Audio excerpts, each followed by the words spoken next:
Hello there YouTube, this is an introduction to the channel known as SBH Guitars. My name's Scott, I'm the person behind it. This video we're going to my story of the amazing world of guitars, from being a guitarist who learned how to repair, maintain and eventually mod my own guitars, to building my first kit guitar, and then how I've landed at making custom guitar bodies, and then also a little bit of the description of the format of my videos of my previous work and the plans for my future videos. Completely new to this, so I currently have my iPhone on a tripod and I'm using this little click button here to stop and start the videos, just in case you saw it and wonder what it was. So I've played guitar for many years and I caught the bug for repairing, maintaining and modifying guitars by fixing one of the guitars behind me. That's a story for another day. Once this one was finished and back to the right standard, I got to work fixing up my other guitar and then modified it to how I liked. Then slowly I've started to move on and I built my first kit guitar.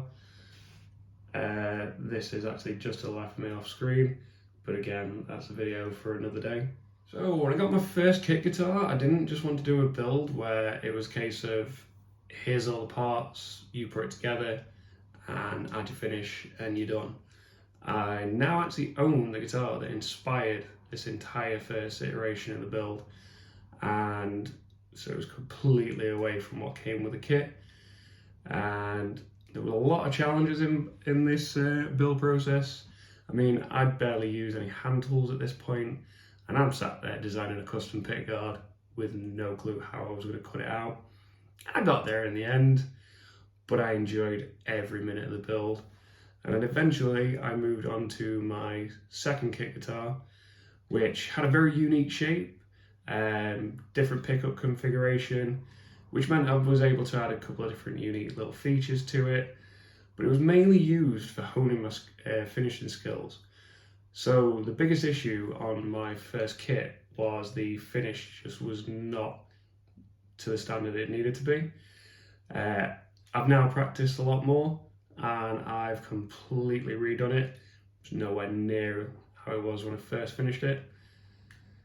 After that, I started to realise that the kits that were available to myself in the UK, they're slightly limited. So what I mean by this is the kits that I can get hold of, they were mainly the same shapes, but with a different veneer or a top on it. The cavities and the control holes normally pre-drilled.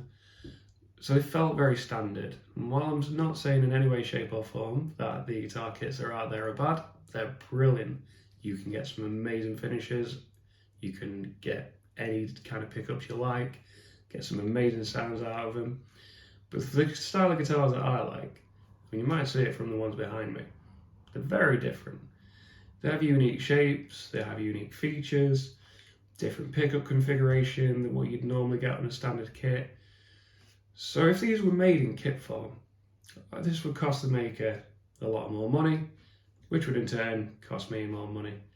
I have managed to find an odd couple of them that I like, but because they're not UK based, it cost me a lot in shipping and I'd more than likely have to pay customs fees once it gets into the UK.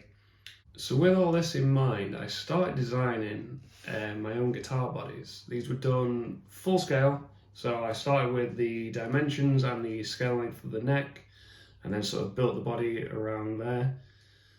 They've got a lot of unique features to them, different design elements, controls, everything that I like, and they're very different to what's available out there.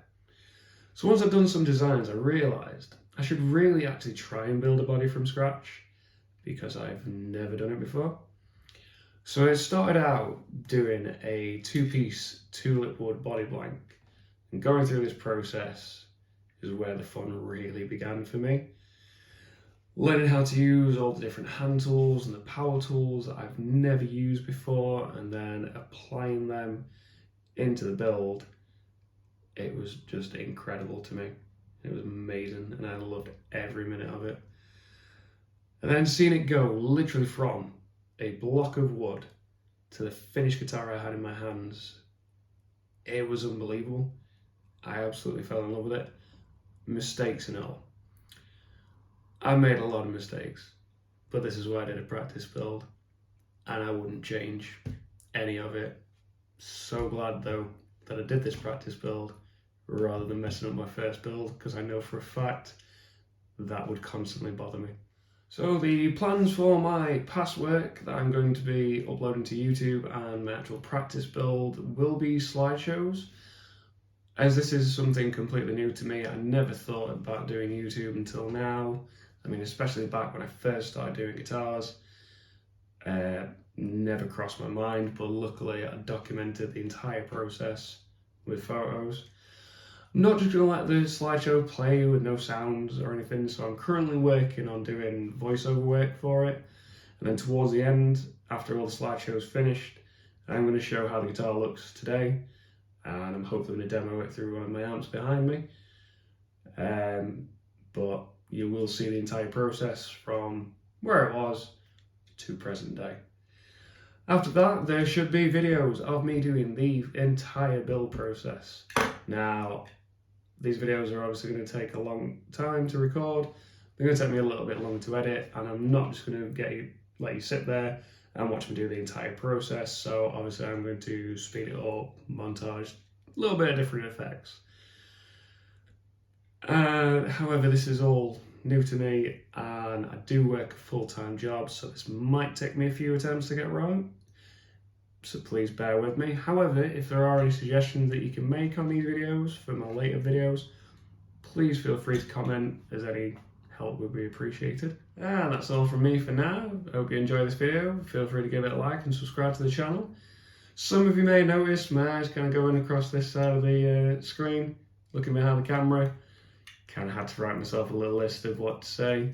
The first video I did, I tried to do it all in one go, and it didn't really work as well as I wanted it to. That's why these little buttons come in handy. I do have some interesting news I will be posting soon, so keep your eyes peeled for that one. If you want to follow my social media links, they are down in the description, so I have my Facebook and Instagram down there. Thank you all very much for watching, and I'll see you all in the next one.